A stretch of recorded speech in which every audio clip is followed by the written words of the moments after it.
Bonjour à toutes et à tous mes petits crabes. Aujourd'hui une nouvelle vidéo sur une œuvre dont je n'aurais jamais pensé faire une critique dessus, ce n'était absolument pas dans mes projets. Mais en visionnant son dernier épisode, je me suis dit que finalement ça en valait la peine et que je me devais de vous faire découvrir ce gros banger.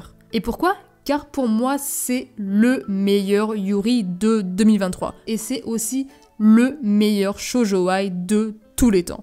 Ouais, rien que ça. Et je pense même que potentiellement il est objectivement dans le top 3 des meilleurs Yuri animés que vous pouvez trouver actuellement sur le marché. Aujourd'hui, je vous présente The Magical Revolution of the Reincarnated Princess and the Genius Young Lady. C'est beaucoup trop long, on va juste l'appeler Magical Revolution. Et pour vous faire découvrir cette pépite, nous allons décortiquer cette œuvre à travers sa présentation, son synopsis, ses personnages, ses graphismes, anecdotes ou parenthèses spoil et mon débrief final. Magical Revolution est un Yuri et à la fois un shoujo-ai écrit par Piero Karasu, disponible à la fois en manga, en roman, en light novel et en animé. Ouais, rien que ça. L'anime est sorti récemment, il a commencé sa diffusion le 4 janvier 2023 jusqu'au 22 mars et comporte 12 épisodes. Quant au manga, il a commencé sa publication en juillet 2020 et il est toujours en cours d'écriture avec 4 tomes à l'heure où je vous parle et le light novel comporte lui 6 tomes. Mais aujourd'hui on va s'intéresser uniquement à son animé puisque j'ai découvert cette œuvre à travers son animation. Et puis de toute façon le manga n'est même pas fini. Donc comme je l'ai dit précédemment, Magical Revolution c'est un mélange des deux, donc à la fois un Yuri et un shoujo-ai, et pour le comprendre on va parler de son synopsis. Et bien d'ailleurs parlons-en de son synopsis. Alors je vais vous faire un résumé des 2 premiers épisodes pour que vous compreniez un peu mieux son univers et les thématiques qu'il aborde. Alors accrochez-vous bien parce que c'est un peu complexe. Alors cet animé nous plonge dans un univers fantastique où la magie a une place très importante dans la vie des citoyens. Nous suivons l'histoire d'Anisfia Wynn Paletia qui est la princesse et héritière directe pour le trône du royaume. Néanmoins, c'est son petit frère Algard von Paletia qui est choisi comme futur roi qui gouvernera car les nobles préfèrent voir un homme au pouvoir et surtout parce qu'Anisfia est née sans aucun pouvoir magique, ce qui remet beaucoup en cause sa légitimité et sa place sur le trône dans un monde où la magie est le ciment de la société. Anisfia décide d'elle-même de céder sa place à son frère Algard et la famille royale se résigne à accepter pour le bien du pays et de leur image publique. Et c'est exactement ce que Anisfia voulait, car depuis toute petite, elle est omnibulée par la magie et elle étudie la magicologie, ce qui lui prend énormément de temps et qu'elle n'aurait jamais pu étudier si elle était désignée comme reine.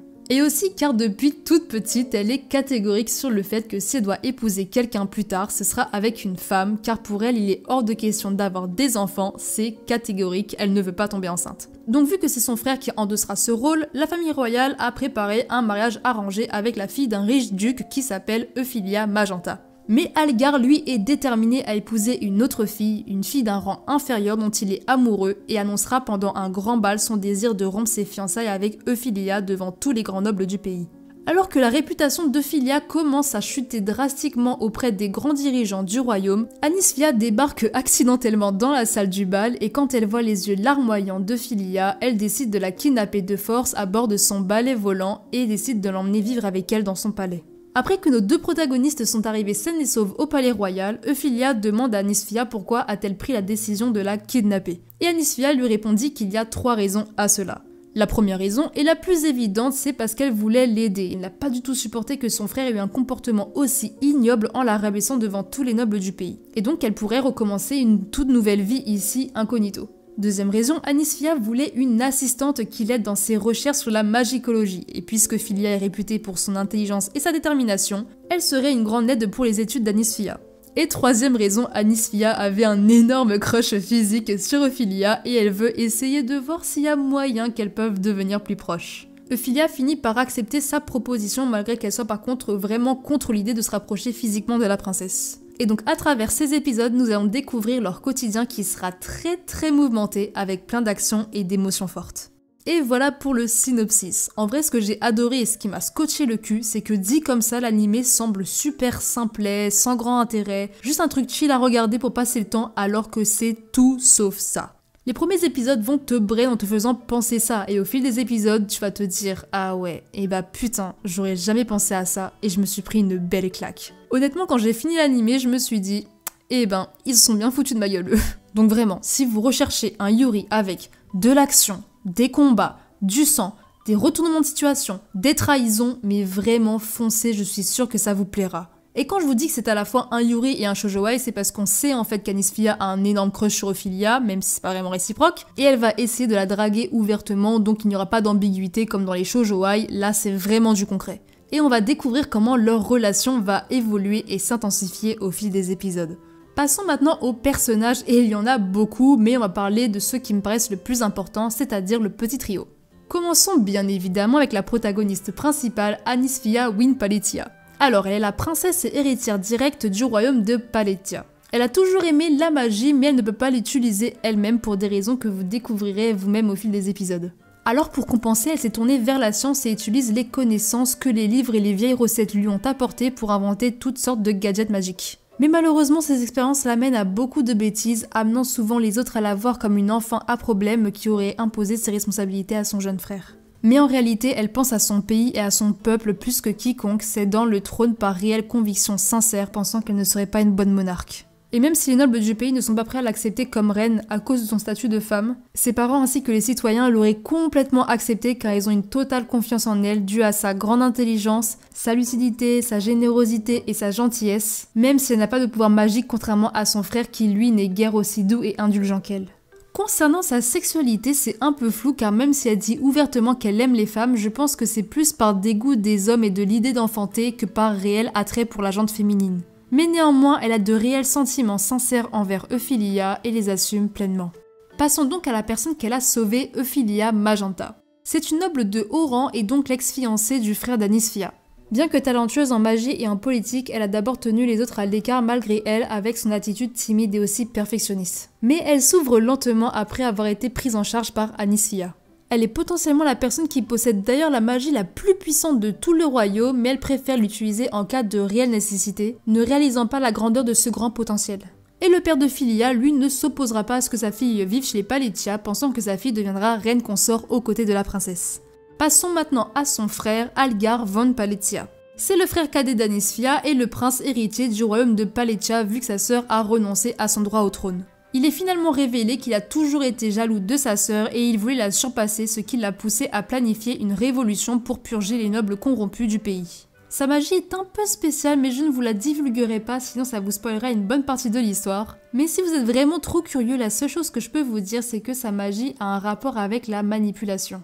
Concernant les graphismes, vous les avez vus tout au long de la vidéo, je n'ai pas grand chose à dire, les dessins sont communs et propres. En vrai j'aime bien comment la magie est animée et aussi les jeux de couleurs sont plutôt sympas mais rien de plus. Ils sont assez basiques et normaux, donc rien de très choquant et rien d'exceptionnel non plus. Maintenant concernant la parenthèse spoil, je vais principalement parler du dernier épisode. Donc si vous n'avez pas encore regardé cette pépite, avancez jusqu'à ce timecode et faites-le vraiment car je ne veux pas vous spoiler bêtement cette masterclass. Bon, ce que j'ai vraiment aimé dans ce yuri, c'est la concrétisation du ship. Et surtout que cela vienne d'Ophelia, ce qui donne un petit côté humoristique et ironique car c'était la première à être réticente à l'idée d'être plus proche d'Anis Fia alors que Anis Fia la dragoudait ouvertement, faisait des allusions H24 et finalement c'est elle qui devient toute timide quand Ophelia entreprend certaines choses. Mais ce que j'ai aussi beaucoup aimé, c'est qu'au dernier épisode, on a enfin l'explication du titre de l'œuvre. Car pendant ces 11 premiers épisodes, je me suis jamais posé la question de pourquoi ce titre, et c'est grâce aux révélations de la fin que l'on comprend en fait que Anis Fia est une humaine et elle s'est réincarnée dans ce monde magique. Ce qui explique pourquoi donc elle n'a pas de pouvoir. Et je trouve que c'est vraiment super malin que l'on ne comprend le sens du titre qu'à la fin. Et je me suis sentie tellement bête de ne pas avoir tité avant. Et c'est pour ça aussi que je ne vous ai pas lu les résumés d'internet parce que eux ils le spoilent directement. Voilà, je pense qu'il est temps maintenant de terminer avec mon avis final. Personnellement, comme je vous l'ai dit, c'est le yuri de 2023 et honnêtement, c'est le meilleur shoujouai que j'ai jamais vu de toute ma vie. Il est objectivement dans le top 3 des meilleurs yuri animés que vous pouvez trouver de nos jours. Ce que j'ai vraiment aimé dans cet animé, c'est que la relation entre les deux protagonistes sert vraiment à quelque chose et n'est pas là que pour le fanservice. Contrairement à ces œuvres-là qui eux mettent du fanservice en mettant les protagonistes proches, donc en mettant du shoujouai, alors qu'en vrai ces relations ne sont qu'un plus à l'histoire et ne servent même pas à l'intrigue ou au développement de l'avancée de l'œuvre, alors que dans ce manga-là, leur relation est essentielle à l'intrigue. Ce que j'ai aussi beaucoup aimé, c'est qu'on aborde aussi beaucoup de thèmes féministes et actuels, comme par exemple la place de la femme dans la société, les grands monarques et le patriarcat, le machisme omniprésent, qu'une femme ne sert qu'à enfanter, etc., etc.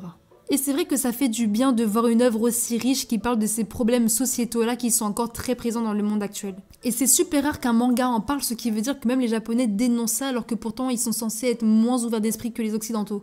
Et aussi un autre point que j'ai adoré, c'est que les protagonistes ne sont pas des clichés de top et de bottom, ou de la masculine et de la féminine, ou de la fille dark et la fille solaire. Car trop souvent, les protagonistes de Yuri sont ainsi, alors que dans ce manga-là, les deux sont féminines, les deux sont solaires, et il n'y en a pas une qui domine plus l'une que l'autre. Et c'est super rare d'avoir des personnages qui sont aussi égaux. Donc pour tous ces aspects-là, et combinés à l'histoire, il mérite objectivement un bon 19 sur 20.